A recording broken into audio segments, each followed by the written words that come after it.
Hello बच्चों, good morning and good evening. जो भी समय आप यूट्यूब खोल रहे हो, आप सभी के लिए good morning, good evening, good afternoon. आप जब भी देख रहे हो बच्चों, रिक्वेस्ट थी कि आप सर बायोलॉजी के कुछ चैप्टर्स पढ़ाएं। तो मैं बायो में बच्चे आज आपके लिए लेकर आया हूँ पाचन, डाइजेशन।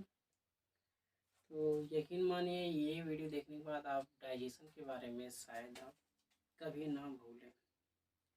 चलिए वीडियो को शुरू करते हैं और ज़्यादा बातें नहीं करेंगे, जैसा कि हर बार हम यही करते हैं कि ज़्यादा बातें नहीं करते हैं।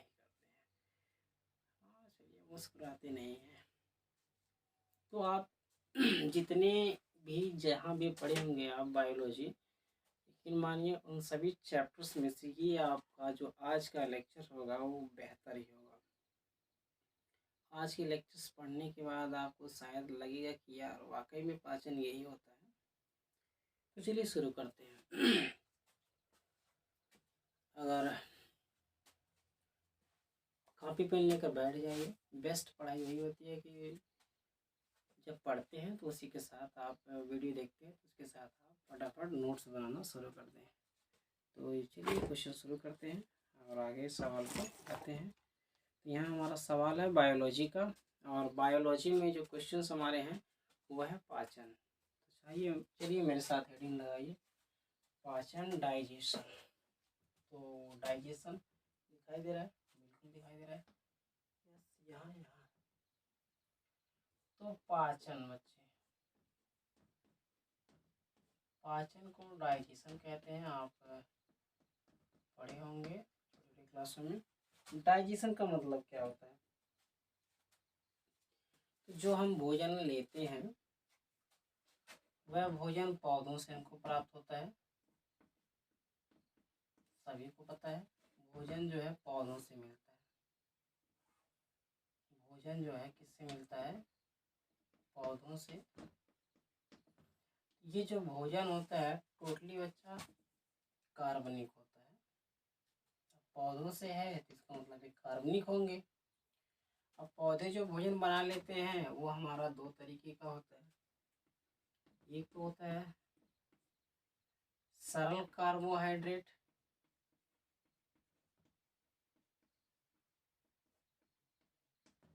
और दूसरा आपका होता है जटिल कार्बोहाइड्रेट।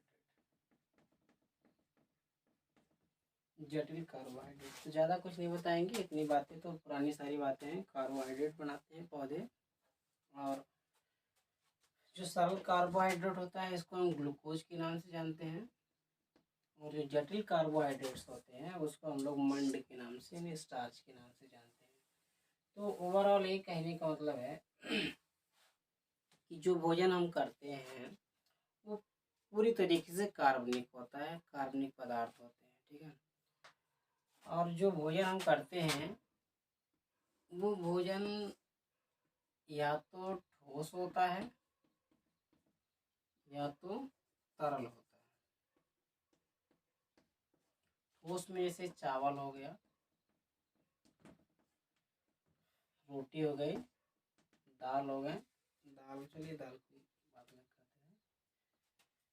चावल हो गया, आलू हो गए, रोटी हो गए, चना वगैरह होता है, ये सब ठोस होते हैं। ये सारे के सारे कार्बनिक होते हैं, ठोस होते हैं। तो दूसरा जो भोजन का टाइप होता है बच्चों वो होता है तरल, जैसे कि हो गया जूस हो गया, मौसमी हो, संतरा हो, जो भी है, अनार वगैरह के जिसके भी जूस होते हैं वो तरल होते हैं। और जैसे दूध हो गया, तो ये सब क्या है? तरल भोजन है, तरल भोजन है। अब ठोस में मीट हो गया, मांस हो गए, ये सब ठोस में आ जाते हैं बच्चों। तो ये जो ठोस और तरल भोजन होते हैं डायरेक्ट यानी शरीर इनको अवशोषित नहीं कर सकता। इन सारे भोजन को शरीर की कोशिकाएं सीधे अवशोषित नहीं कर सकती है। तो मैं आपको बताऊंगा अवशोषण का मतलब भी क्या होता है, कि रियल मतलब ऑब्जर्वेशन क्या होता है। अभी पाचन का रियल वैल्यू समझेंगे या रियल डेफिनेशन क्या होती है इसको देखेंगे। बातों को आप सुनते हैं समझते जाइए। तो भोजन ठोस होता है या तरल होता है? पर दोनों केस में यह जटिल कार्बनिक पदार्थ ही है, जटिल कार्बनिक पदार्थ। तो ये जो भोजन होता है जटिल कार्बनिक पदार्थ, यह सीधे शरीर की कोशिकाओं द्वारा अवशोषित नहीं किया जा सकता है। शरीर की कोशिकाएं इसको सीधे अवशोषित नहीं कर सकती हैं। तो इसके लिए इस भोजन को ऐसा किया जाए, अवशोषण। देखिए पहले बात कर लीजिए, अवशोषण किसका हो सकता है? अवशोषण उसी का हो सकता है जो आकार में बहुत छोटे हों, या तो अणु हो या तो आयन हो, ठीक है, छोटे आकार में हो और जो विसरणशील हो। विसरणशील, विसरणशील का मतलब क्या होता है भाई? थोड़ा विसरण को समझा देता हूँ फिर आगे बढ़ते हैं। तो विसरण क्या होता है? जैसे छोटा अणु आयन तो समझते हैं, लेकिन विसरण थोड़ा मैं समझा देता हूँ। विसरण का मतलब ये हुआ कि जैसे मान लीजिए हमारे पास है एक गिलास है और इस गिलास में हमने सिर्फ पानी ले लिया है, थोड़ा विसरण समझने के लिए।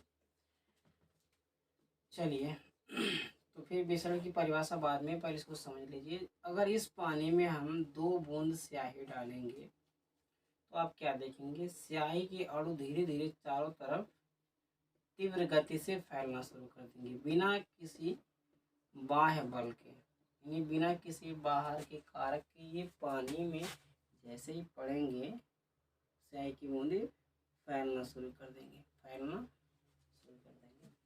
तो इनके अणुओं के फैलने की जो क्रिया होती है उसको विसरण कहते हैं। विसरण कहते हैं, ये विसरण ही एक प्रकार का, ठीक है। चलिए अच्छी बात और समझा देता हूँ। तो एक और एग्जांपल लेता हूँ, अच्छी तरीके से समझ में आ जाएगा आपको। आप देखिए अंगूर कभी देखा होगा, पचके हुए अंगूर जो होते हैं, जब उनको पानी में डाल देते हैं तो क्या होता है? सुबह सुबह देखेंगे तो जो पचके हुए अंगूर होते हैं फूल जाते हैं अच्छी तरीके से। पचके हुए अंगूर अच्छी तरीके से फूल जाते हैं। तो इससे क्या दिखाई देता है? अंगूर के अंदर के जो पानी होते हैं उसमें बाहर से पानी चले जाते हैं। ये क्रिया स्वतः होती है अपने आप से, तो इसको हम विसरण कहते हैं। परिभाषा ऐसे हुआ। विसरण क्यों हुआ? देखिए विसरण हाई प्रेशर से लो प्रेशर की तरफ जाता है। तो प्रेशर की बात नहीं करेंगे हम लोग, यहाँ बात करेंगे सांद्रता की। तो बड़ी अच्छी अच्छी बातें हैं, तो आप विज्ञान है पढ़ते जाओगे, बहुत सारी बातें हो जाएंगी। बस ये जान लो, अगर अंगूर के अंदर लो प्रेशर होता है और बाहर हाई प्रेशर है तो पानी के अणु अंगूर के अंदर चले जाएंगे। यही कारण होता है, गिलास में अंगूर डालते हैं तो पानी का प्रेशर ज़्यादा हो जाता है और अंगूर के अंदर का प्रेशर कम हो जाता है, जिसकी वजह से पानी के अणु अंगूर के छिलके को पास करके अंगूर में घुस जाते हैं और परिणाम में अंगूर फूल जाता है। कितना फूलता है? तब तक जब तक कि अंगूर के अंदर का प्रेशर और पानी के प्रेशर दोनों समान अवस्था में न आ जाए, यानी एक बराबर न आ जाए, तब तक ये फूलता रहेगा। और इसके अंदर का प्रेशर और पानी के बाहर का प्रेशर दोनों बराबर हो गया तो ये फूलना बंद हो जाएगा, ठीक है, फूलना बंद हो जाएगा। फिर इसी अंगूर को अगर बाहर डाल देंगे निकाल करके, तो जब बाहर फूला फूला अंगूर आएगा तो क्या दिखाई देगा कि वातावरण का प्रेशर कम हो गया, अंगूर के प्रेशर, अंगूर के अंदर का प्रेशर ज़्यादा हो गया। तो इस केस में क्या होगा? यहाँ के जो जल होंगे फिर अंगूर की दीवार को पार करके बाहर आ जाएंगे। तो बस आप समझ सकते हैं कि जो जल होगा वो दीवार को तोड़कर बाहर निकल गया, थोड़ा नहीं मतलब दीवार से बाहर निकल गया, लो प्रेशर की तरफ भाग गया। तो ये जल का अणुओं का बाहर निकलना जो होता है, इसी चीज़ को हम कहते हैं विसरण। क्या कहते हैं? विसरण कहते हैं बच्चों। तो अब विसरण क्यों पढ़ रहे थे हम लोग? क्योंकि ये हमारे डाइजेशन में काम करेगा। चलिए तो शुरू करते हैं। तो जो भोजन हम करते हैं वो जटिल होता है और दूसरा होता है ठोस होता है। यह होता है तरल। तो विसरण का गुण केवल तरल में ही पाया जाता है। विसरण का गुण केवल तरल में ही पाया जाता है बच्चों। तो आइए मैं आपको आगे बढ़ाकर दिखाता हूँ। तो भोजन को क्या करते हैं, जो ठोस भोजन होता है सबसे पहले उसको तोड़ा जाता है। जो ठोस भोजन होता है उसको तोड़ करके छोटे छोटे कणों में व्यक्त किया जाता है और यह क्रिया मुंह में चलती है। तो भोजन जो ठोस था, ठोस भोजन को तोड़ा और ये छोटा हो गया। अब ये छोटे कण होंगे, ये बड़ा कण था, छोटे कण हो गए। अब ये छोटा कण, इनको अवशोषित नहीं किया जा सकता जब तक कि विसरण न हो जाए। तो इनको और आगे एंजाइमों द्वारा, तो एंजाइम क्या है इसके बारे में फिर कहीं बताएंगे। एंजाइमों द्वारा इन पर क्रिया होती है। ध्यान से समझिएगा, जब रोटी को कूचते हैं तो उस क्रिया को हम कहते हैं भौतिक पाचन। क्या कहते हैं? भौतिक पाचन, यानी कि होता है फिजिकल डाइजेशन। ठीक है, मैकेनिज्म होता है। फिर जैसे रोटी छोटे छोटे टुकड़ों में बढ़ जाता है तो ये एंजाइम्स आते हैं। एंजाइम्स क्या करते हैं, इस भोजन को और ज़्यादा पचाते हैं, यानी और छोटे छोटे अणुओं में। तो याद रहे, जब एंजाइम भोजन पर क्रिया करेगा तो इसको शर्करा में बदलेगा। शर्करा में बदलने के बाद इसको छोटे छोटे अणु में बदल देगा। ये भोजन छोटे छोटे अणुओं में या आयन में बदल जाते हैं बच्चे। छोटे छोटे आयंस या अणुओं में ही भोजन बदल जाता है। और इतना होने के साथ साथ जल के साथ ये घुलनशील हो जाता है। जब ये भोजन पूरी तरीके से घुलनशील हो जाता है, अच्छा, शर्करा को मोनोसेक्राइड्स कहा जाता है। यानी जैसे ही भोजन हुआ और एंजाइम्स की क्रिया हो गई इन पे, इसको रासायनिक क्रिया कहते हैं, इसको भौतिक क्रिया। तो रासायनिक क्रिया का मतलब होता है केमिकल के द्वारा भोजन का पचना, और भौतिक क्रिया का मतलब होता है वही दांत के द्वारा कूच कूच के छोटा छोटा बना देना। तो दांतों के द्वारा कूच कूच के छोटा छोटा बनाने को हम लोग भौतिक पाचन कहते हैं। अब वही छोटा छोटा जो भोजन होता है उन पर फिर केमिकल्स आ जाते हैं जो हमारा बॉडी लगातार रिलीज करता रहता है। उनके द्वारा जब पाचन होता है तब हम उसको कहते हैं रासायनिक पाचन। ठीक है, दो तरीके का पाचन हो गया।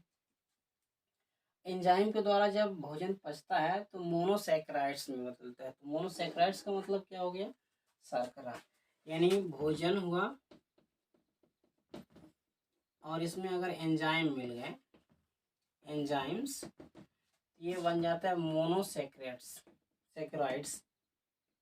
मोनोसैकेराइड्स का दूसरा नाम है शर्करा, या तीसरा नाम कहते हैं ग्लूकोज में बदल जाता है। ठीक है, अब ग्लूकोज में बदलने के बाद ये या तो मॉलिक्यूल्स में बदल जाता है या तो आयंस में बदल जाता है, और ये पूरी तरीके से घुलनशील बन जाता है। ठीक है, घुलनशील बनने से क्या होता है, यह ये सारी क्रियाएं पेट में हो रही हैं, यानी अमाशय में। अमाशय आप पढ़ेंगे तो आपको अमाशय पढ़ाया जाएगा डाइजेशन के माध्यम से।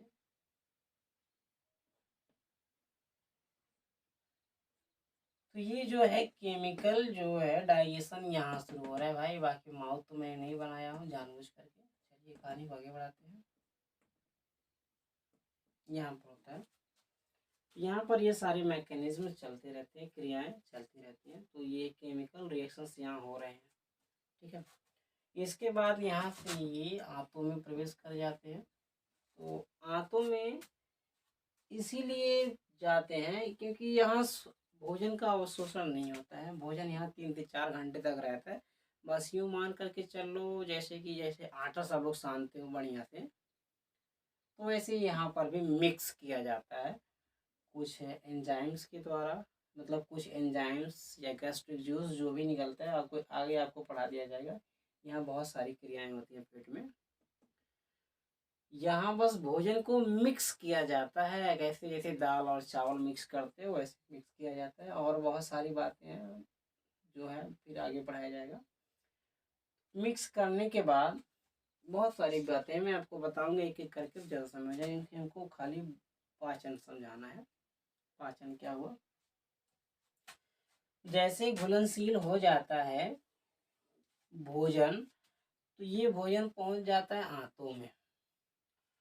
आंतों में आप विली पाएंगे, आगे मिलेगा आपको, पढ़ाया जाएगा। विली होती है, उंगली की संरचनाएं होती हैं।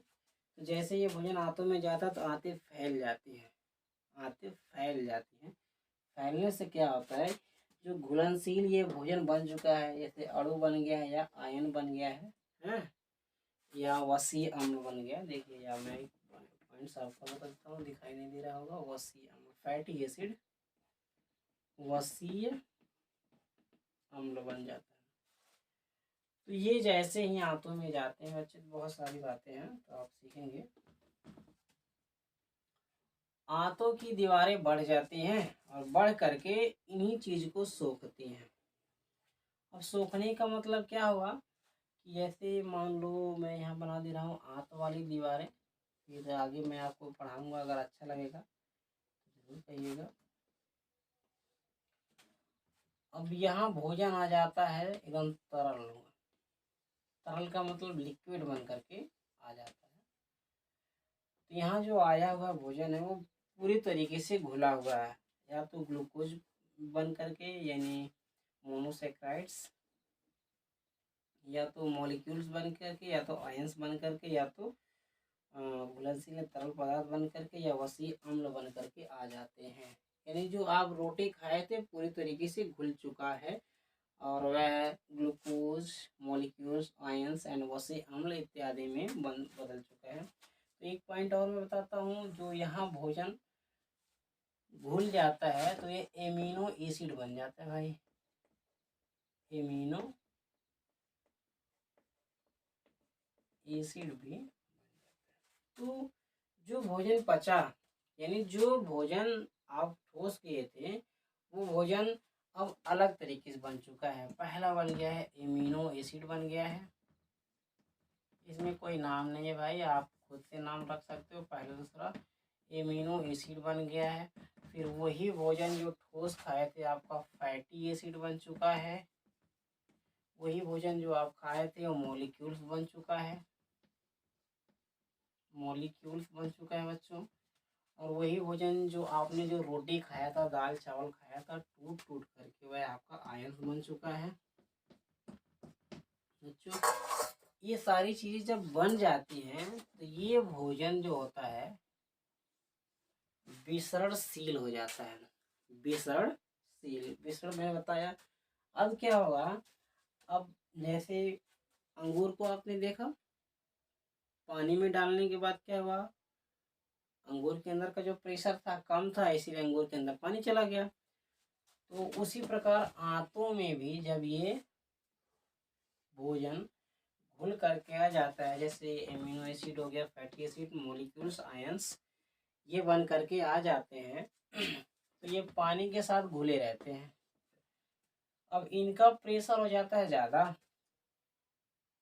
अंदर प्रेशर ज़्यादा हो जाता है और दीवारों के बाहर का प्रेशर कम हो जाता है। इनमें बच्चों आप पढ़ेंगे तो कैपिलरीज लगे रहते हैं, जो सो आगे मिलेगा, आपके बारे में पढ़ाएंगे तो बताएंगे।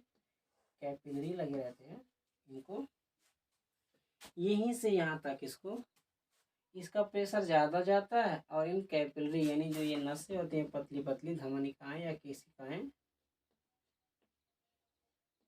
इनमें प्रेशर कम हो जाता है। तो हाई प्रेशर के नाते सारे के सारे जो भोजन के तत्व होते हैं इनके द्वारा शरीर पेट यानी आंत से बाहर लीवर तक चले जाते हैं बच्चे।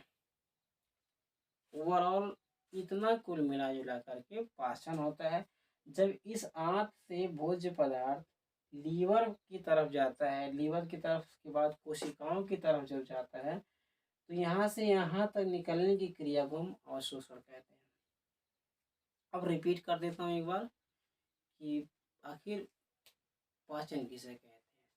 तो रिपीट करता हूँ, जटिल कार्बनिक भोज्य पदार्थ जो ठोस होते हैं उनको छोटे छोटे टुकड़ों में तोड़ करके घुलनशील, विसरण युक्त और वसी अम्ल, फैटी अम्ल मॉलिक्यूल्स आयन में बदलने की क्रिया है। ऐसा इसलिए ताकि आंत की जो दीवारें होती हैं आसानी से इनको अवशोषित कर सके। अवशोषित का मतलब ये हुआ कि सांद्रता इनकी बढ़ जाती है, जिसके कारण ये अणु विसरित होकर के नसों में चले जाते हैं। अगर ये विसरित नहीं होंगी, वही ठोस रहेगा, तो ये नसों में फंस जाएंगे, यानी केशिकाओं में फंस जाएंगे। नस तो इसको नहीं कहते बच्चे, कैपिलरीज है, बस मैं समझाने के लिए नस बोल रहा हूँ। अगर यही रोटी खड़ा होता तो क्या होता, विसरण नहीं हो पाता और जो भी भोजन खाया है वैसे को वैसे पड़ा रह जाता, आपको कोई फायदे नहीं होते, मतलब शरीर में नहीं लगता। यही होता है कि सर खाया बहुत ज़्यादा, लगा कुछ नहीं। अरे भाई, जब अवशोषण होगा तब न लगेगा। तो रिपीट करता हूँ फिर एक बार, ठोस भोजन को तोड़ तोड़ करके घुलनशील बनाना, ताकि भोजन के जो पदार्थ हैं, मुख्य कंपोनेंट हैं, वो डिफ्यूजन युक्त हो जाए या मतलब विसरण युक्त हो जाएं और आसानी से केशिका में प्रवेश कर जाएं। इसलिए शरीर इन सभी क्रियाओं को मुख से शुरू करता है। पहले भोजन को तोड़ता है, फिर एंजाइम की क्रिया करके, एंजाइम की क्रिया जब होती है तो बच्चे ये सब बनते हैं और इन्हीं चीज़ों का या तो आयंस बन जाता है या तो मॉलिक्यूल्स बन जाते हैं और विसरण के जरिए ये पूरे शरीर में पहुंच जाते हैं। तो आई रिपीट कर देता हूँ एक बार फिर, भोजन के जटिल अणुओं को तोड़ तोड़ करके छोटे छोटे अणुओं में परिवर्तित करना, घुलनशील बनाना, इन पूरे प्रक्रियाओं को कहते हैं सिर्फ और सिर्फ पाचन कहते हैं। और इस पाचन के लिए केवल 4 घंटे की आवश्यकता होती है। 3 से 4 घंटे के बाद पाचन हो जाता है। ठीक, थैंक यू। अगर बच्चों ये अच्छा लगा हो तो आप कमेंट जरूर कीजिएगा और आगे पढ़ाई करने के लिए नेक्स्ट जरूर लिखिएगा कमेंट में कि नेक्स्ट वीडियो आप जरूर बनाइए। तो अच्छी तरीके से याद कर लो, पाचन 2 तरीके से होता है। जब तक ये मुंह में पाचन होता है, यानी माउथ कैविटी में, यानी चबाते हैं जब तक भोजन को, तब तक इसका नाम होता है मैकेनिज्म माउथ, यानी फिजिकल मैकेनिज्म। और जैसे ही ग्रसनी यानी फेरिंग्स के नीचे जाती है, ये वाला पार्ट जो होता है फेरिंग्स होता है, इसके नीचे जाती है यानी स्टमक वाले पार्ट में, तब यहाँ पर क्या होता है, एंजाइम्स आते हैं। तो सच कहते हैं एंजाइम तो मुंह से ही निकलता है और एंजाइम यहाँ निकलते हैं। तो जब एंजाइम की क्रिया होती है तब उसको हम लोग केमिकल पाचन कहते हैं। ठीक है बच्चे, तो पाचन का मतलब है ठोस को तोड़ दो, घुलनशील बना दो।